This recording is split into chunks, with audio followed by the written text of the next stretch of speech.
好啦，又嚟到同雅各一家嘅旅程，最後咧約瑟就話與神同在，咁我就用即係小弟嘅見證就講一講究竟乜嘢係與神同在。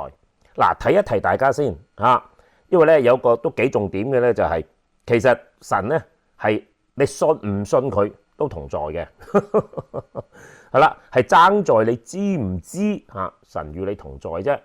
知道嗰啲就做咗基督徒，唔知道嗰啲咁到最後百年歸老，見到上帝嗰陣時，唉，真係黯然神傷有啲醜啊！咁咧之後我就用咗2次仲同大家分享點樣知道我先係與神同在咧咁樣。嗱，咁有一樣嘢一路以嚟我喺同大家分享嘅信息裏邊咧，都不斷示範咧，就係叫大家留心，係啦，留心啲細節。咁除咗咧就係觀人入微之外咧，亦都要觀事入微，係啦。嗱，今次咧就講到與神同在嘅禱告啦，係啦。呢一番咧就係心聲入微咯喎，好。咁上次咧就提過即係讀經嗰陣時候咧，我哋係要用上帝嘅心腸去睇嗰段聖經，你先至會完全明白究竟佢想同我哋講乜嘢。如果你當佢普通係一本書普通嘅雜誌咧，你咁樣睇咧，你乜都睇唔到㗎噃咁所以咧，用聖經嚟調教我哋嘅眼光咧，係一件我哋基督徒基本上咧每日都要做嘅事，係啦，即係每一日我哋嘅觀點同角度。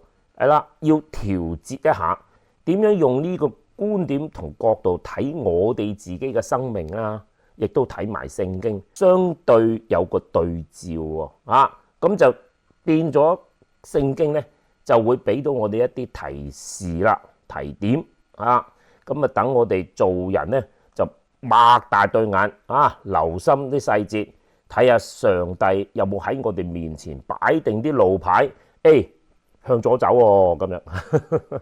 有信心嘅人就跟住就向左走，冇信心嘅人係啦，咁憑自己嘅意思，可能揀左，亦都可能揀右。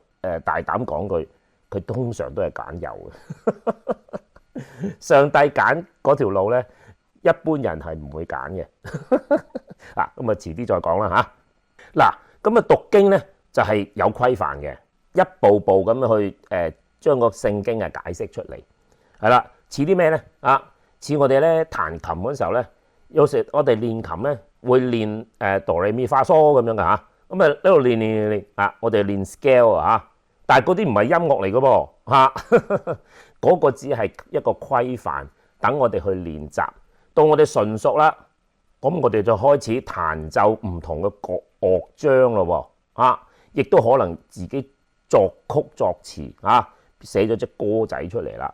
嗱，呢禱告咧就係自己彈琴啦，即係直接係將個意思表達出嚟，係啦，你可以話係自由式咯噃所以咧更加困難。之前我有好幾次喺創世記嗰度已經同大家分享咗咧，禱告咧個過程咧就同獻祭嘅過程咧就十分相似。咁其實最難就係咩咧？就係神人嘅掙扎，係啦。嗱，好幾次我講雅各係咪同上帝摔跤係嘛？亦都去到伯特利起壇獻祭啊嘛。詳細嗰啲要聽翻嗰度。喺呢度我好簡短咁就係提一提嘅啫其實最困難嘅地方咧，就係你嘅遵從自己嘅意思定係遵從主嘅意思啦。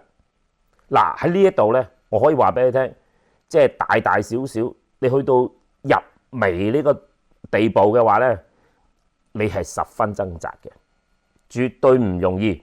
係啦，就係好似主耶穌上十架咁樣，有幾多人願意咁樣犧牲為住欺負你嘅人係啦，犧牲但係呢個係上帝喺主耶穌嘅旨意嚟嘅噃咁你信唔信服我諗大部分人都唔信服係嘛所以咧呢呢個神人嘅掙扎咧，其實喺禱告裏邊咧，其實每一次啊，我哋都可以嘗到啊呢個掙扎嘅味道啊。係啦，嗱，咁呢度咧，我又用翻上一次我同大家分享嗰段經文啊，咁啊，再用呢段經文啊，分析一下究竟嗰個獻祭嘅意義喺邊度啦。啊，嗱，咁咧就係啊約翰福音3章16節，佢話上帝愛世人啊，甚至將他的獨生子賜給他們，叫一切信他的啊不至滅亡，反得永生。嗱，呢句説話咧，即係如果要解咧，起碼要解幾個鐘頭。但係咧，我就用一個比較容易啲明白嘅比喻啊嚇，咁希望啊又係拋磚引玉，希望等用呢個比喻帶你入到呢個經文嘅深處啊嚇。好啦，嗱咁啊話説當時咧，小弟咧就曾經喺 Yahoo 做過嚇，咁咧我就係一個工程師啦啊。當時嘅 Yahoo 咧都算係蒸蒸日上嘅，但係當時已經有咗 Google 嘅咯噃嚇。咁如果大家即係有留心下啊呢啲新聞嘅話咧，其實咧 Yahoo 係有機會啊嚇，應該係用1個 billion 左右嘅價錢咧就可以買咗 Google 嘅噃啊。但係當時嘅CEO Jerry Yang 啊，佢就或者加埋個 board 啦嚇，就決定唔買，係啦，唔值咁樣。大錯特錯啊！就係咁樣 ，Google 就喺揾到另外嗰啲投資者之後咧，就哇越發啊越大。咁咧，因為我當時喺 Yahoo 裏邊做嘅，咁咧我就見到就係哇咁 Yahoo 要追啦係嘛？咁啊而家變咗有個勁敵嚇，咁即係就全個公司咧啊！就一齊就去爭呢個 search engine 嘅 market， 咁咧就追到即係唞唔過氣嚟啦啊！到最後佢就算係跑輸咗啦啊！咁到今日咧，佢已經係俾人買咗啦，而家就同Verizon 合併咗，咁就以後就冇咗 Yahoo 咯噃，係啦啊！即係公司就冇咗啦，但係 Yahoo 原本嗰個 website 咧仲喺度啊！咁其實喺裏邊咧，我經歷過咧就係，哇！做呢個 CEO 啊，真係唔簡單啊！因為咧，佢每日都要作呢啲好重要嘅決定，佢做錯決定啊，好似今次咁樣啊，咁就惹出個咩禍咧？就係佢要大裁員啊！啊，當時咧小弟啊喺裏邊啊，當時就裁就未裁到我嚇，哇！真係血流成河啊！因為咧嗰個裁員係好大嘅比數嚟㗎嚇，咁而且咧佢嗰個裁員咧啱啱喺正感恩節前就裁員啦，令到咧公司通常喺呢啲日子都會話慶祝感恩節，嗰一年嘅感恩節嘅慶祝咧就取消咗啦。嗱，即係你自己係 CEO 嘅話咧，其實你要做個咁嘅決定，其實唔容易嘅，因為其實裏邊嗰啲都係可能做咗好多年嘅同事嚟噶嘛，唔係因為佢哋做得唔好而被裁喎，係你自己嘅決定做錯咗，佢哋被裁喎，咁所以咧你要坐喺呢個 CEO 嘅位咧，十分唔容易，係啦，嗱，好啦，咁啊，咁呢一段聖經同呢個 Yahoo 有咩關係咧？嗱，其實你要我用一個場景咧，你就會容易啲明噶啦嚇。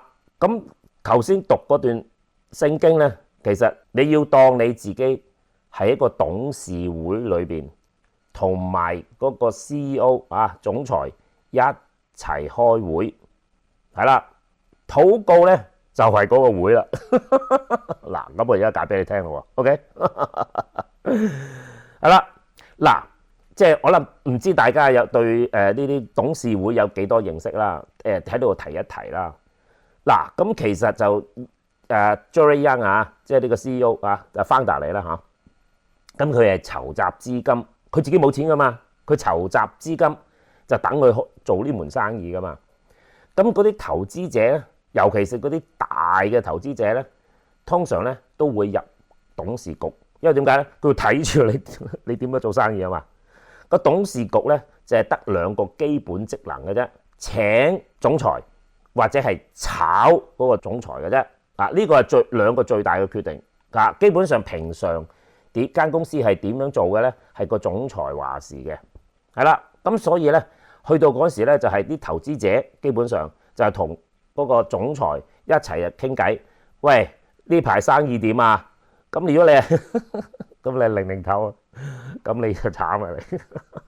董事會咧，每一個董事咧，基本上都係投資者嚟嘅，佢一定捽到你啊！哇，你體無完膚啊！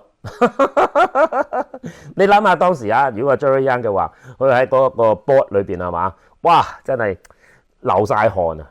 係啊，係咁俾人好似照肺咁照，係基本上係每3個月啊一季咧就要照咗肺噶咯喎。嗱，做總裁唔容易噶喎啊！好啦，嗱，咁你明白咗呢樣嘢咧，咁你就可以諗一諗啦。當你要去面對個董事會嗰時，要交業績啦，交功課啦，係嘛？你會點講咧？最合適嘅咧，其實係講真話嘅，真係講真話嘅。即係你，如果你諗住咧瞞天過海咧，你係唔瞞得好耐嘅啫。係啦，咁所以咧，我都係奉勸啊，如果你係做呢啲位嘅人咧，你都係講真話啦嚇。咁你講真話嘅話咧，嗱就唔容易咯，因為點解咧？你點樣同個董事會解釋點解當時你唔將 Google 買咗落嚟，或者你其實佢仲有另一個錯誤嘅噃其實 Yahoo 咧佢本身嘅生意咧就其實唔係 search engine 嚟嘅噃其實咧你要當 Yahoo 咧係一本雜誌係啦，而 Google 咧佢嘅生意模式同 Yahoo 係其實係唔一樣。Yahoo 其實做錯咗一個決定係咩咧？佢當咗自己係 search engine 嘅生意，呢個錯誤就令到佢即係身家敗裂啦，係啦，連即係要賣埋間公司啊。所以咧，你一個錯誤嘅決定，邊個幫你埋單啊？咪就係董事會嗰啲董事咯，嗰啲係投資者嚟噶嘛，係啊。咁你做錯咗生意啊嘛，你賺唔到錢，咁即係話你蝕咗我啲錢咯，係嘛？好啦，嗱，咁啊同禱告有咩關係咧？喂，喺禱告裏邊嗰個董事會係啦，邊個係你嘅投資者咧？就係嗰個獨生子咯，嗰個咪就係董事會嘅其中一員咯。咁啲投資即係嗰啲係資金啦喺我哋禱告係咩咧？係生命。咁你要報告你嘅業績啊嘛。咁你係咪要？如果你做錯嘢，咁你係咪要同董事講？我做錯咗啊！嗱，呢個就係悔過啦。你做錯嘅事，或者係你點解做錯事應該問係啦，就係咩咧？就係我哋個罪咯，係啦。咁所以咧，我哋其實即係如果你從基督徒嘅角度嚟睇咧，我哋每日禱告讀聖經，都係想不斷學習做好啲。咁但係老實講，有邊個會做到足嘅咧？一定好多缺失啦。當我哋做錯缺失嗰陣時，就有人受罪咯喎。係啦，嗱咁啊，第一即係好似呢間公司咁樣，佢做錯決定，邊個受罪啊？佢咪要炒人啊？佢有好多嘅好同事都係咁樣被裁咗出嚟喎。你心唔心痛咧？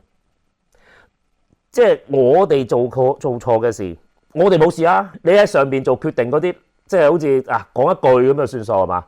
但係有後果嘅喎。你有好多你啲可能你啲朋友即係好耐嘅同事就會咁樣嘅受害嘅咯喎。唔淨止喎，仲要啲股東埋單喎，幫你。嗱呢度咧就用呢一個咁樣嘅場景，等大家明白。佢話將他嘅獨生子賜給他們，叫一切信他的不至滅亡，反得永生。呢個獨生子咧，就係嗰個最大嘅投資者。佢同你講，你跟我，你聽話，即係信佢啦，跟佢做啦，係嘛？佢話咧，你唔使執笠，你仲做到你埋單為止，永生喎。即係話咧永存喎。你盤生意係嘛？咁你做錯嘅事邊個幫你埋單咧？咪就係個獨生子咯。我哋所做錯嘅事，我哋所做傷害人嘅事，我哋冇得彌補嘅。邊個幫我哋償還呢個生命嘅債呢？就係呢個獨生子啦。而且佢係不斷咁樣賠喎，即係我哋做錯嘢，佢都不斷咁樣幫我哋補鑊噶噃。係啦，所以呢，又要用呢個場景去明白呢個禱告嗰陣時候呢，你就會明白噶啦。真係唔容易噶。你每一次你要對住董事會去解釋你做錯嘅決定，真係唔容易啊！即係除非你冇良心嘅老闆啦嚇，咁你即係唔好理啲員工，喂，好炒晒佢哋啦咁樣，喂，炒一半啦嚇咁樣啊，講就容易咯嚇，你試下你做啊嗱啊，真係心力交瘁嚇啊！我覺得Jerry Yang 係一個好嘅boss 嚟嘅嚇，佢真係衷心咁樣覺得唔好意思嘅對住佢啲員工嚇，咁冇辦法啦，你自己做錯決定啊嘛。咁我哋人生裏邊究竟有幾多做錯決定嘅咧？你有冇諗過係啦？你錯嘅決定影響咗你身邊嘅人有多大傷害，而你唔知喎，直到最尾差唔多要執笠嗰時，你先知，哎呀，原來我做錯咗。你點還啊？你傷害咗好多人喎。但係呢度同你講，上帝同你講啊，係啊，呢個獨生子啊，嚇，我賜俾你，等你有能力去償還啊，啊，因為你根本就還唔起，係嘛？咁所以咧喺呢一度，你用呢個角度去睇翻約翰福音3章16節咧，就十分有味道啦！呢個董事係啦，一路都喺個董事會裏邊呢個大董事啦嚇，佢都應該係主席嚟噶啦，佢係最大嘅投資者，係啦，喺我哋嘅生命裏邊，佢係最大嘅投資者。我哋做錯任何事，係啦，我哋只要當佢係董事會嘅主席。你聽佢講係啦，咁你跟住做，佢幫你埋單。但係咧有好多嗰啲好惡嘅即係總經理啦嚇，唔聽嘅喎，係啊，即係好固執，最後咧就敗家啊，將成間公司就敗咗。咁我哋嘅生命都係，我哋有冇將主耶穌基督放喺嗰個董事會嘅主席嘅位置，肯聽下佢講？係啦，佢唔會點條黑路俾你行噶嘛，係嘛？咁所以咧喺我哋禱告嗰時咧，我哋要將心裏邊覺得真係覺得自己做得唔好嘅嘢，真係擺喺台前同我哋個主講就係，哎呀，唔好意思啊，我又蝕咗你嘅蝕咗你好多錢啊！求主寬恕。然後咧你就開始聆聽，究竟主有啲咩提示，等我哋可以做得更好。而呢個投資者係永遠唔放棄你嘅，因為你呢盤生意，你呢條生命係啦，係直到永遠嘅，佢絕對唔會放棄。咁所以咧，就算你做咗啲彌天大罪嘅事，佢都與你同在。但係只要我哋將我哋嘅心真正咁樣悔過，擺喺主耶穌面前，係啦，佢一定赦免你。就係呢一句3章16節所講嘅。咁樣噶？你有冇諗過？你每次禱告，基本上你都要走去同主耶穌認罪嘅喎，即係同佢講你做啱嘅嘢，做得唔好嘅嘢都要講，係啦，因為咧。你想你身邊嘅人包括你自己啦過得好噶嘛？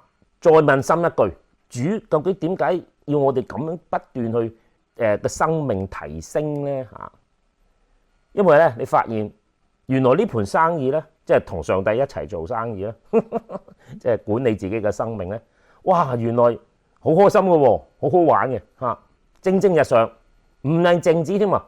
仲有你家人都蒸蒸日上，哇！真係呢啲福氣嚟㗎啊！有人會見到添啊！你與神同在添啊！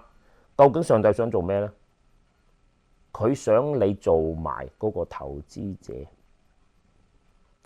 投資喺人哋嘅身上。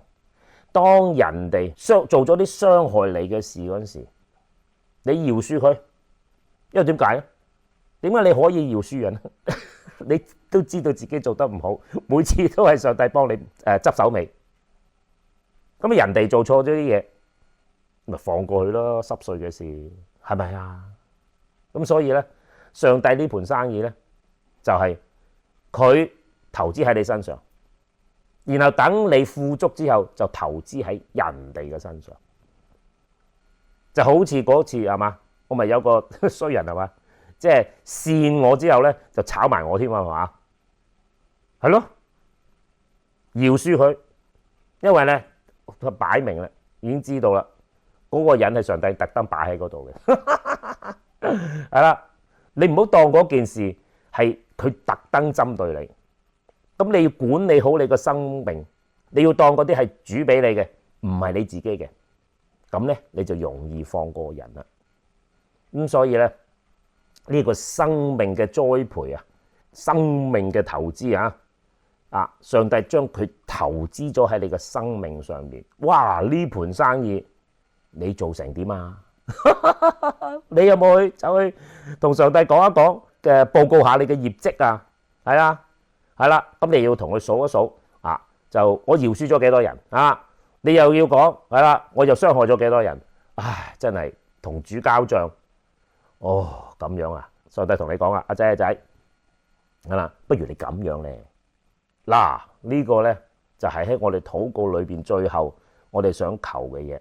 主啊，你開我眼睛啊，讓我見到生命嘅道路，點樣將我身邊我曾經傷害過嘅人，或者我要幫嘅人，主啊，你俾我一個諗法，一條路，讓你喺我身上嘅投資在佢哋嘅身上。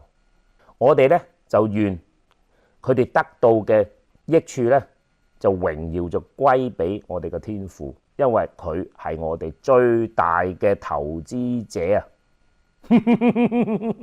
好。如果大家明白嘅話呢，咁你就應該知道點樣為之與神同在嘅禱告，係啦，一齊開會報業績。好啦，嗱，你明白咗啦，今晚或者今日你就同上帝報告下咯。好，咁下次再見，拜拜。